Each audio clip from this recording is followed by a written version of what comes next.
Hello students, आज हम शुरू करने वाले हैं प्रश्नावली 1.3।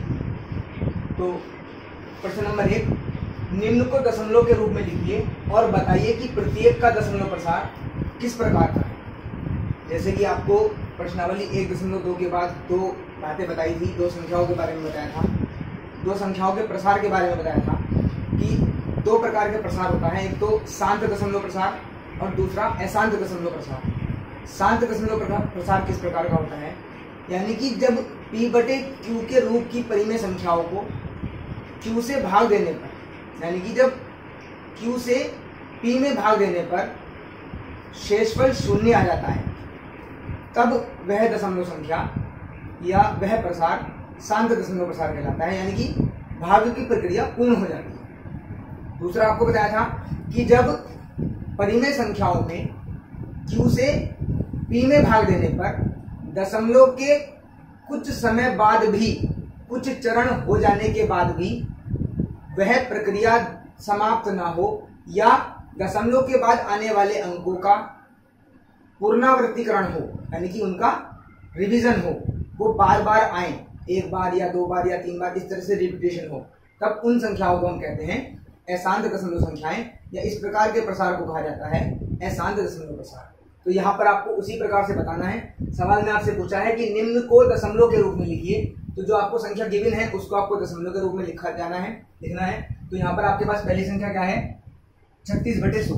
तो 36/100 को अगर आप दशमलव के रूप में लिखेंगे, जैसा कि आपको ज्ञात है कि अंश के नीचे जितनी जीरो होती है, यानी कि एक के बाद जितनी जीरो आगे लगी होती हैं, हम अंश में क्या करते हैं, उतने ही संख्याओं को छोड़कर दशमलव लगा देते हैं। तो यहाँ पर अगर हम इसका दशमलव रूप लिखें तो आपके पास आएगा 0.36 और ये यहीं पर समाप्त है। इस संख्या को दशमलव के रूप में इसी प्रकार से लिखा जा सकता है, अन्यथा और किसी प्रकार से नहीं लिखा जा सकता। तो अब हमें बताना है कि यह दशमलव प्रसार किस प्रकार का है। तो जैसे कि देखने पर ही स्पष्ट हो रहा है कि इस संख्या में, इस दशमलव संख्या में दशमलव के बाद आने वाली केवल दो संख्याएं, दो संख्याओं के बाद कोई तीसरी संख्या इसमें नहीं है, यानी कि ये कैसे प्रसार हो गया, फिर आपका शांत दशमलव प्रसार।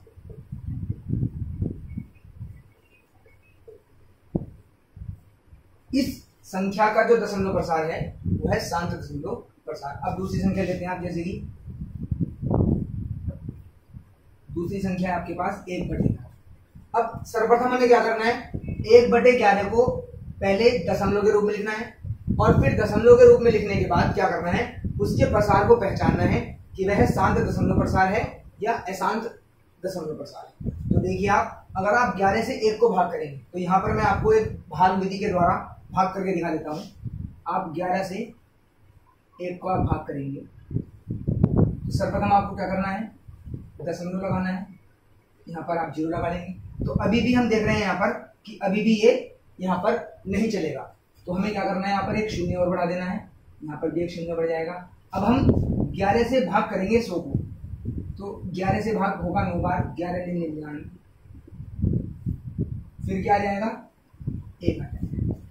इस प्रकार से क्या होगा, आगे की प्रक्रिया इसी प्रकार से चलती रहेगी और यहाँ पर क्या होगा कि 9 का पुनरावृत्तिकरण होता रहेगा। कैसे होगा, यहाँ पर आप क्या करेंगे, अपने आप से एक 0 लगा देंगे, एक 0 आप बढ़ा सकते हैं। अगर आपने दशमलव लगा दिया है, भागफल में दशमलव अगर आपने लगा दिया है, तो हमारे पास क्या लिबर्टी होती है, छूट होती है कि हम एक 0 बढ़ा सकते हैं। लेकिन अभी भी हम देख रहे हैं क्या कि 11 से 10 को भाग नहीं किया जा सकता, तो भाग करने के लिए पुनः दोबारा तो दशमलव लगा नहीं सकते, तो यहाँ पर क्या लगाएंगे, आप एक 0 लगाएंगे पुनः, और फिर यहाँ पर एक 0 को बढ़ा दिया जाएगा। अब पुनः क्या होगा, 11 का पहाड़ा 9 बार पड़ा जाएगा और 99। इस तरह से आपके पास शेष क्या बचेगा, ये पुनः यही संख्या दोबारा रिपीट होती रहेगी। तो यहाँ पर हम देख रहे हैं कि दशमलव के बाद आपने देखा कि 0 9 फिर 0 9, यानी कि यहाँ पर 0 9 0 9, इसी प्रकार से 0 9 एंड सो ऑन, इनका प्रसार आगे बढ़ता चला जाएगा। तो यहाँ पर अगर हम 1/11 की बात करें तो 1/11 को सर्वप्रथम हम देखेंगे दशमलव के रूप में लिख सकते हैं 0.09 0 9 एंड सो ऑन। इस प्रकार से जब भी दशमलव के बाद चाहे एक संख्या हो या दो संख्या और वो रिपीट हो रही हो, उनकी पुनरावृत्ति हो रही हो, तो उनके ऊपर हमें क्या लगा देते हैं, उनके ऊपर लगा देते हैं हम भाग। यानी कि हम इसको बड़ी संख्या के रूप में ना लिख करके हम लिख सकते हैं 0.09 और दोनों के ऊपर भाग, क्योंकि यहाँ पर आप देख रहे हैं कि केवल 0 और 9 दो संख्याएं हैं जिनका क्या हो रहा है, रिपीटेशन हो रहा है, जिनकी पुनरावृत्ति हो रही है। अब हमें बताना है कि ये कैसा दशमलव है, कैसा दशमलव प्रसार है। तो जैसे कि मैंने बताया, क्योंकि यहाँ पर भाग की प्रक्रिया शांत नहीं हो रही है, तो यह दशमलव प्रसार कैसा है आपका, अशांत अनवसानी दशमलव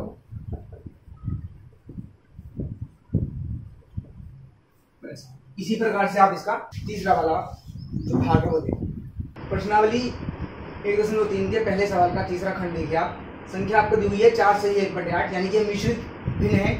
इस मिश्रित भिन्न को आपको क्या करना है, दशमलव में बदलना है। पहले दशमलव संख्या के रूप में लिखना है और फिर दशमलव संख्या के रूप में लिखने के बाद ये पहचानना है या बताना है कि वह दशमलव प्रसार कैसा है, शांत दशमलव प्रसार है या अशांत दशमलव प्रसार है। तो सर्वप्रथम आप इसको क्या करेंगे, इस मिश्रित भिन्न को आप साधारण भिन्न में बदलेंगे। कैसे बदलेंगे, 8 से 4 की गुणा कीजिए और 4 की गुणा करने के बाद जो भी आपके पास आएगा उसमें आप ऊपर वाली संख्या यानी कि अंश को जोड़ देंगे। तो 8 से आप 4 की गुणा करेंगे तो 8 चौक 32 और 1 33, 33/8 ये संख्या आपको साधारण भिन्न के रूप में प्राप्त होगी।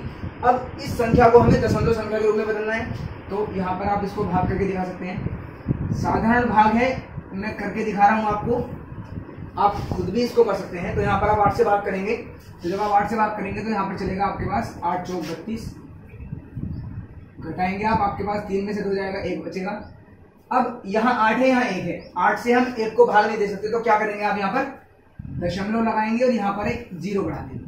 अब 8 से फिर क्या करेंगे, 10 को भाग करेंगे, 8 एकम 8, माइनस करेंगे, 10 में से 8 को आप घटाएंगे, 2 आपके पास बचेगा। अब चूंकि आप दशमलव लगा चुके हैं, तो भाग के सवालों में जैसा कि आपको मालूम है कि एक बार दशमलव लगाने के बाद आगे की प्रक्रिया करने के लिए आप एक शून्य बढ़ाने के लिए आपको छूट मिल जाती है। तो आप क्या करेंगे, यहाँ पर आप 0 लगाएंगे, 8 से पुनः आप भाग करेंगे, तो 8 से जब 20 को भाग करेंगे तो 8 दूनी 16 आपके पास यहाँ पर आएगा। अब आप फिर माइनस करेंगे, तो यहाँ पर शून्य है, शून्य इधर है, तो इधर से आप क्या लेंगे, हासिल लेंगे, तो इधर हो जाएगा 10, 10 में से 6 आप घटाएंगे तो कितना बचेगा आपके पास, 4। यहाँ पर कुछ नहीं बचेगा। अब फिर जैसे कि आपको बताया था कि एक शून्य आप पुनः आप यहाँ पर लिख सकते हैं। अब 8 से आप क्या करेंगे, 40 को भाग करेंगे, तो 8 से आप 40 को 5 बार चलेगा, 8 पंजे 40। तो जैसा कि आप यहाँ देख रहे हैं कि दशमलव के 3 अंकों तक ही यह भाग की प्रक्रिया चल रही है, यानी कि प्रक्रिया समाप्त हो जाती है।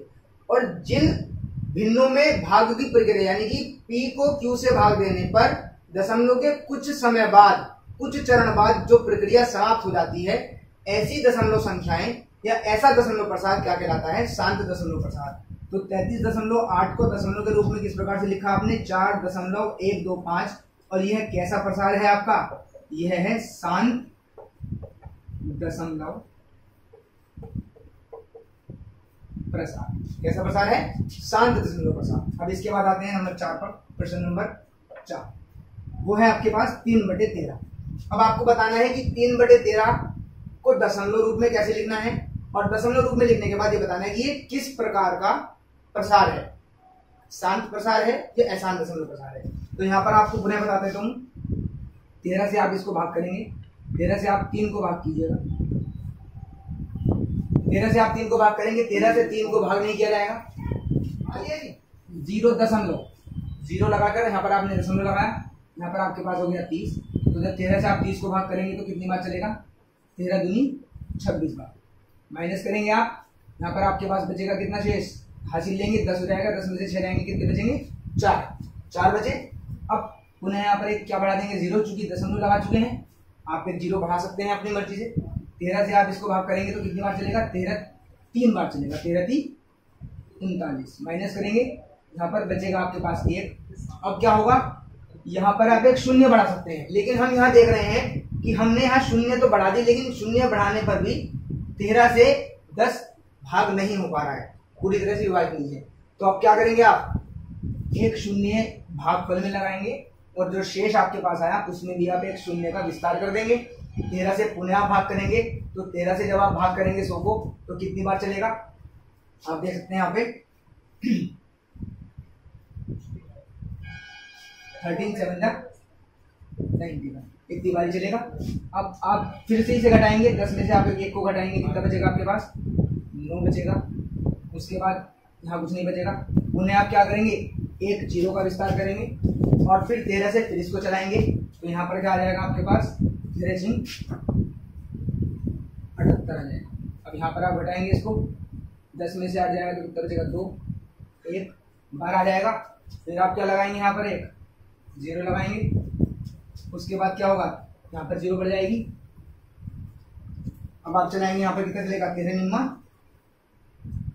117 और यहाँ पर आ जाएगा 3। तो हम क्या देख रहे हैं, हम यह देख रहे हैं कि दशमलव के कुछ समय बाद हमें वही प्राप्त हुआ जिसको हम भाग दे रहे थे। हम 3 को, हम देख रहे हैं 13 से 3 को हमने भाग देना था। अब अंत में भी हमारे पास क्या गया कि हमें 13 से 3 को भाग देना है। तो जैसे कि शुरू से प्रक्रिया शुरू करी थी वही प्रक्रिया शुरू से होगी। तो उसके बाद क्या होगा, जब हम 13 से आगे आप इसको भाग देंगे, आगे आप स्वयं करके देख सकते हैं। कोई समस्या या परेशानी आती है तो आप वीडियो में कमेंट बॉक्स में अपना जो प्रॉब्लम्स हैं, जो भी समस्या है वो आप मुझसे पूछ सकते हैं, मैं आपको बता दूंगा। उसमें क्या है, आप अब देखेंगे कि चूंकि यहाँ तक 1 2 3 4 5 6 7 अंकों तक भाग आसानी से हो गया, लेकिन जब 8वें अंक की बारी आई, 8वें चरण पर जब हम पहुंचे तो हमें प्राप्त हुआ कि जो हम जहां से शुरू किया था वहीं पर आ गए। तो पुनः हमें फिर वही करना पड़ेगा। तो अगर इसका मतलब क्या है कि अब जब आगे चलाएंगे आप तो क्या चलेगा, फिर सीधे 2 आएगा, 3 आएगा, 0 आएगा, 7 आएगा, 6 आएगा, फिर 0 आएगा, इस तरह से 9 आएगा। तो यानी कि कहने का मतलब क्या है कि 1 2 3 4 5 6 7 इन 7 अंकों की पुनरावृत्ति हो रही है। कितना भी आप इसको भाग दे दें, आप इसके नतीजे पर नहीं पहुंचेंगे। आपको अप्रोक्सीमेटली यानी कि आपको लगभग के रूप में इसका मान दशमलव के 2 अंकों तक या दशमलव के 3 अंकों तक लिखना पड़ेगा। यानी कि यह भाग की प्रक्रिया कभी भी समाप्त नहीं होगी। और इस प्रकार की संख्याओं को हम कहते हैं अशांत अनवसानी दशमलव संख्याएं, और उस प्रसार को कहा जाता है अशांत अनवसानी दशमलव प्रसार। तो 3/13 को आपने अगर लिखा तो आपके पास आया 0.23076009 और मैं इसके ऊपर क्या लगा दिया मैंने, बार। इस बार का मतलब है इन सभी अंकों की क्या हो रही है, पुनरावृत्ति हो रही है। तो इसका मतलब ये कैसा प्रसार है, अशांत अनवसानी दशमलव प्रसार। तो इस प्रकार से अन्य मिश्रित भिन्न हो, साधारण भिन्न हो या दशमलव संख्याओं को आप पहचान कर बता सकते हैं कि कौन सी संख्या शांत दशमलव प्रसार में आती है और कौन सी अशांत दशमलव प्रसार में। अब आते हैं प्रश्न नंबर 2 पर। देखिए सवाल में क्या कहा गया है, आप जानते हैं कि 1/7 बराबर 0.142857 और इन सभी संख्याओं के ऊपर पार है। तो इसका मतलब है कि ये सभी संख्याएं 7 के बाद पुनः रिपीट हो रही हैं, इनकी पुनरावृत्ति हो रही है। तो इसका मान आपको दिया हुआ है, बताया पूछ रहा है आपसे वास्तव में बिना लंबा भाग दिए क्या आप बता सकते हैं कि 2/7 3/7 4/7 5/7 या 6/7 के दशमलव प्रसार क्या है। यानी कि जिस प्रकार से 1/7 का दशमलव प्रसार आपके सामने है, तो उसी प्रकार से आपको बिना भाग किए, जैसे कि अभी हमने पीछे सवाल किए थे तो वहां पर आपको मैंने लंबा भाग करके दिखाया था, जिससे कि आपको वो आपका फर्स्ट टाइम था तो आपको आसानी से समझ में आए, इसलिए मैंने वो प्रोसेस लॉन्ग प्रोसेस में दिया। अब यहाँ पर आपको क्या करना क्या है कि 1/7 का मान आपको दिया हुआ है और बाकी के आपको ये जो 2/7 3/7 4/7 5/7 6/7 के दशमलव प्रसार आपसे पूछे जा रहे हैं, और वो भी बिना लंबा भाग किए। तो इसके लिए देखिए, इसके हल के लिए, इसको सॉल्व करने के लिए हमें करना क्या है। जैसे कि आपको पता है कि आपके पास क्या है, गिवन यानी कि दिया है आपको, क्या दिया है आपको कि 1/7 बराबर आपके पास है 0.14285 और इसके ऊपर ही लगा हुआ है आपका रिपीट का साइन यानी कि भाग। अब आपको बताना है कि 2/7 क्या है, उसका प्रसार क्या है। तो यहाँ पर हम देखें 1/7 की वैल्यू ये है, तो 2/7 को आप क्या लिख सकते हैं, 2/7 को आसानी से लिखा जा सकता है कि 2 गुणा 1/7, यानी कि 2 में अगर हम 1/7 की गुणा करें तो क्या मिलेगा आपको, 2/7 मिल जाएगा। अब यहाँ पर इसकी वैल्यू निकालने के लिए 2 गुणा, और ये जो 1/7 आपके पास है, ये जो 1/7 आपके पास है, इसकी वैल्यू ऑलरेडी गिवन है, इसका मान आपको दिया गया है, वो क्या है आप रख सकते हैं 0.1428557। इसका मान निकालने के लिए आपको क्या करना है, मात्र 2 से इस पूरी संख्या में गुणा कर देनी है। तो 2 से आप इस संख्या में गुणा कर सकते हैं, 7 से आप इसको गुणा सकते हैं, 0.7 दूनी 14, 5 दूनी 10 और 1 11 का 1 हासिल लगेगा 1, 8 दूनी 16 और 1 17 का 7 हासिल लगेगा, फिर से 1, 2 दूनी 4, 4 और 1 5, 4 दूनी 8 और 2 एकम 2, और ये संख्याओं पर भी 12 है। तो 2/7 का बिना भाग किए लंबा आपका प्रसाद आपके सामने है। इसी प्रकार से 3/7 तो आप लिख सकते हैं क्या, 3 गुना 1/7 यानी कि 3 गुना 0.142857, इसका मान आप निकालेंगे, यहाँ पर आप गुणा करेंगे 3 की, 7 या 21, 1 आया 2 हासिल लगेंगे, 5 या 15 और 2 17, 7 आएगा हासिल लगेगा 1, 8 या 24 और 1 25, 25 का 5 आ जाएगा, 2 बचेंगे, 2 या 6, 6 और 2 8 आ जाएगा, 4 या 12 का 2 आ जाएगा, हासिल 1 लगेगा, 3 एकम 3, 3 और 1 4 आ जाएगा, और 0 ऐसे ही, और इनका भी क्या हो जाएगा, रिपीटेशन। इसी प्रकार से आप ले सकते हैं 4/7 की वैल्यू, यानी कि 4 गुना 1/7, 4 गुना 0.142857, यहाँ पे देखेंगे आप 0.7 चौक 28 का 8 यहाँ पर आपके पास आया, 2 आपके पास हासिल आया, 5 चौक 20 और 2 22 का 2 हासिल, फिर से 2 लगेंगे, 8 चौक 32 और 2 34 का 4 हासिल लगेंगे 3, 2 चौक 8 8 और 3 11 का 1 हासिल, फिर से 1 लगेगा, 4 चौक 16 16 और 1 17 का 7 हासिल 1 लगेगा, 4 एकम 4 और 1 5, ये इसका। तो इसी प्रकार से आपने 2/7, 3/7, 4/7 इन तीनों की बिना लंबा भाग किए दशमलव संख्याएं निकाल ली कि किस प्रकार की दशमलव संख्याएं हैं। यहाँ पर आप इसी प्रकार से क्या कर सकते हैं, बाकी की संख्याएं, जैसे आपके पास है 5/7 निकाल सकते हैं, 5/7 के लिए आप आ सकते हैं, देखिए 5/7 के लिए आपको क्या करना है, 5 गुना 1/7 और 5 गुना 0.142857, 5 से आप गुणा कर देंगे। जब आप 7 से गुणा करेंगे 5 में, तो 7 पंजे 35 का 5 आ जाएगा, 3 बचेगा, 5 पंजे 25 और 3 28 का 8 आ जाएगा, 2 बचेगा, 8 पंजे 40 और 2 42 का 2 आ जाएगा, 4 बचेगा, 2 पंजे 10 और 4 14 का 4 आ जाएगा, 1 बचेगा, 4 पंजे 20 और 21 का 1 आ जाएगा, हासिल लगेंगे 2, 5 एकम 5 और 2 आ जाएगा 7, यहाँ पर 0 और इसका रोटेशन। सिमिलरली 6/7 को आप फाइंड आउट कर सकते हैं, बराबर 6 गुना 1/7 बराबर 6 गुना 0.1428557। ये संख्या की गुणा क्या आएगी, ये आप स्वयं गुणा कर सकते हैं, और गुणा करके मुझे आप मेरे कमेंट बॉक्स में आप आंसर देंगे कि 6/7 की वैल्यू क्या है। अब आते हैं प्रश्न संख्या 3 पर। निम्नलिखित को P/Q के रूप में व्यक्त कीजिए, जहां P व्यक्ति पूर्णांक है तथा Q is not equal to 0। इसका पहला पार्ट आप देखें, आपको दिया गया है 0.6 और इस पर व्यक्त है भाग। मतलब क्या है कि यहाँ पर 6 की क्या हो रही है, 6 की पुनरावृत्ति हो रही है। तो यहाँ पर हमें इसको क्या करना है, इसको P/Q के रूप में लिखना है। देखिए यहाँ पर P/Q के रूप में कैसे लिखेंगे आप इसको, माना x बराबर 0.6, यहाँ पर चूंकि 6 पर बार है तो 6 को आप इस प्रकार से लिख सकते हैं, x बराबर 0.66 और आप इसे मान लेंगे समीकरण।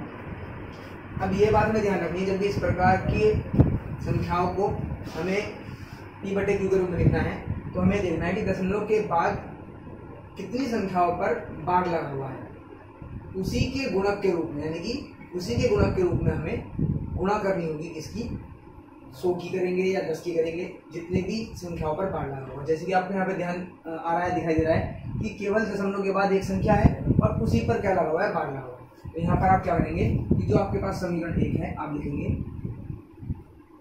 समीकरण 1 में दोनों ओर, समीकरण 1 में दोनों ओर 10 से गुणा करने। तो देखिए समीकरण 1 में अगर हम 10 से दोनों तरफ गुणा करेंगे तो आपको क्या मिलेगा, 10 की गुणा होगी x में और 0.66 की गुणा आप करेंगे 10 से। यहाँ से आप दशमलव रिमूव करेंगे तो यहाँ पर 1 और 1 दो अंकों बाद दशमलव है तो यहाँ पर 2 जीरो नीचे आ जाएंगे, ये 0 से 0 कैंसिल हो जाएगा। 10x बराबर नीचे 10 है ऊपर 66 है तो 6.6, तो इस समीकरण को मान लेंगे आप समीकरण। अब आपके पास दूसरी समीकरण आ गई और आपके पास पहली समीकरण, तो आप क्या करेंगे, समीकरण 2 में से समीकरण 1 को घटाने पर, समीकरण 2 में से आपको क्या करना है, इस समीकरण 2 में से समीकरण 1 जो आपके पास है उसको आप घटाएंगे। तो देखिए किस प्रकार से घटाएंगे आप। समीकरण 2 आपके पास है 10x बराबर 6.6, यहाँ पर आपके पास समीकरण 1 है x बराबर 0.6, यहाँ पर आपको दिखाई दे रहा है 6 क्योंकि 6 की पुनरावृत्ति होगी, परंतु यहाँ पर हमें अपने समीकरण 2 में दशमलव के एक स्थान तक 6 लिखा है। हम यहाँ आगे भी कुछ अंकों तक 6 बढ़ा सकते हैं या एक अंक तक भेज सकते हैं, तो इसलिए यहाँ पर मैं समीकरण जो हमारे पास है, जो समीकरण पहली है हम उसको लिखते हैं x बराबर 0.6 और ये समीकरण आपकी पहली है। अब इसको आप घटा देंगे, जब आप घटाएंगे तो आपको दिखाई देगा 10x में से आपको x घटाना है तो बचेगा आपके पास 9x और यहाँ पर आपके पास आ जाएगा 6.0 का मतलब है कि 6। तो यहाँ पर अब देखेंगे आप कि 9x बराबर 6.0, तो आगे यहाँ पर आप देखेंगे कि x बराबर 6/9। इसको हम आगे भी हल कर सकते हैं, इसको और हल किया जा सकता है, जैसे कि 3 से दोनों भाग हो जाएंगे, 3 दूनी 6 और 3 तिया 9 बराबर 2/3। तो इस प्रकार से आप 0.6 जिस पर बार है उसको p/q के रूप में इस प्रकार से लिख सकते हैं, जहाँ पर 2 और 3 p और q के रूप में है और दोनों ही पूर्णांक है, तथा जो नीचे लिखा हुआ है q यानी कि जो हर है वो 3 है जो कि 0 के इक्वल नहीं है। इसी प्रकार से आगे भी और सवाल करते हैं। अब आते हैं इसी के प्रश्न नंबर 2 पर। इसको भी आपको क्या करना है, p/q के रूप में व्यक्त करना है। सवाल क्या है आपके पास, 0.47 और 7 के ऊपर बार दिया हुआ है। तो सबसे पहले आप यहाँ पर लिखेंगे माना x बराबर, यहाँ पर जरूर नहीं है कि आप x ही लें, कोई भी वेरिएबल आप कोई भी अल्फाबेटिकली जो लेटर है आप वो लिख सकते हैं। x बराबर 0.479 ये आपने मान लिया है। इसको आप समीकरण 1, अब जैसे कि आपको बताया था कि आपको देखना क्या है, हमें ये देखना है कि दशमलव के बाद कितनी संख्याओं पर बार है। साफ दिखाई दे रहा है कि दशमलव के बाद संख्याएं तो 2 हैं, परंतु एक ही संख्या पर 7 पर क्या लगा हुआ है, बार लगा हुआ है। इसीलिए हमें दोनों ओर किससे गुणा करनी है, 10 से। तो लिखेंगे आप क्या, समीकरण 1 में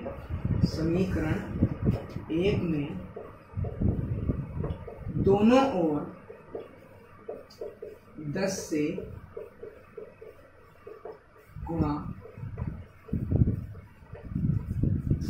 करने, इससे शाम करते का कुछ सारे 10 गुणा x कीजिएगा बराबर 0.47 पर क्या है बार गुणा 10। तो यहाँ पर आपके पास जो प्राप्त होगा आपको क्या होगा, 10x बराबर 0 यहाँ से हटेगी 47 पर बार है, यहाँ पर 100 गुणा 10, एक 0 से आप एक 0 कैंसिल करेंगे, आपके पास आ जाएगा 10x बराबर 4.7 बार। और इसको आप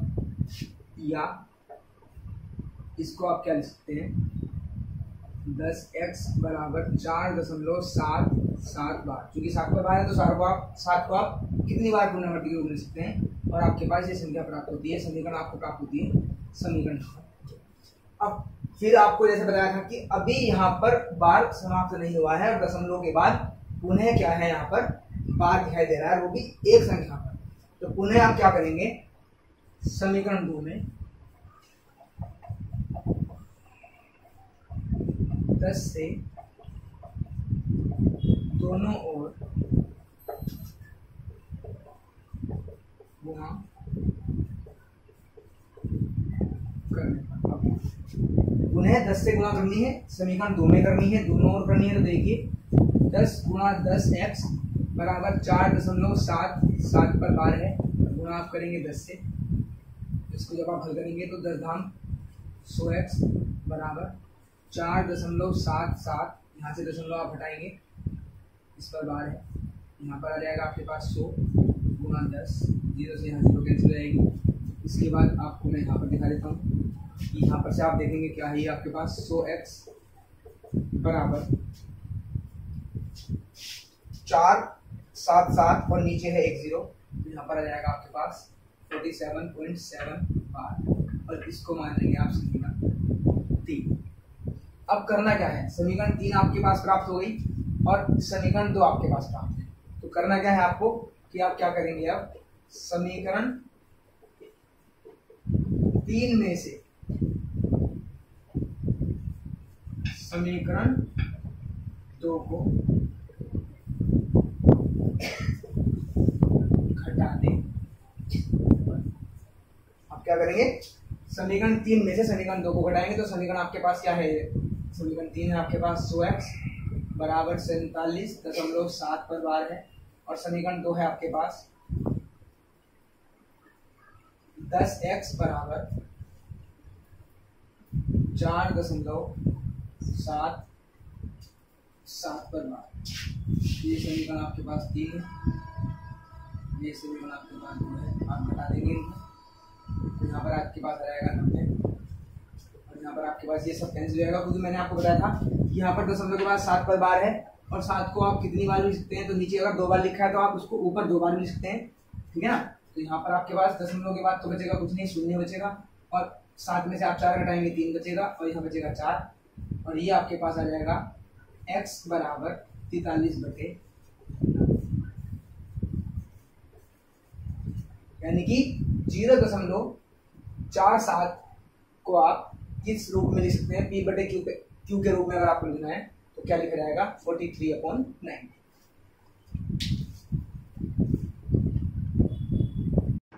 अब इसी प्रकार से देखते हैं प्रश्न संख्या 3।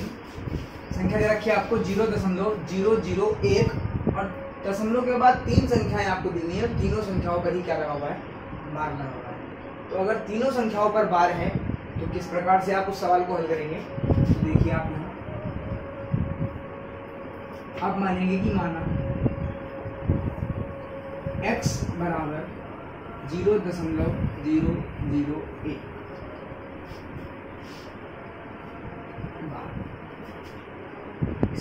इसको आपने मान लिया, या आप इसको लिख सकते हैं क्या कि x बराबर 0.001 इस प्रकार से, क्योंकि यहाँ पर आप देख रहे हैं कि 2 0 और 1 इन तीनों संख्याओं के ऊपर बार है, तो इन्हीं का रिपीटेशन हो रहा है।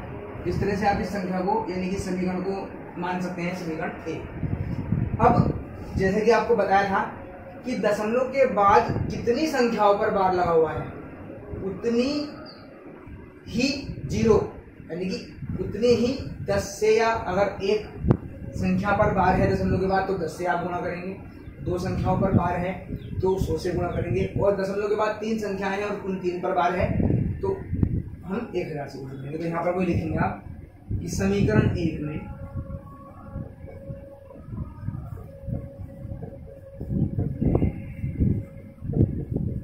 दोनों ओर, समीकरण 1 में दोनों ओर 1000 से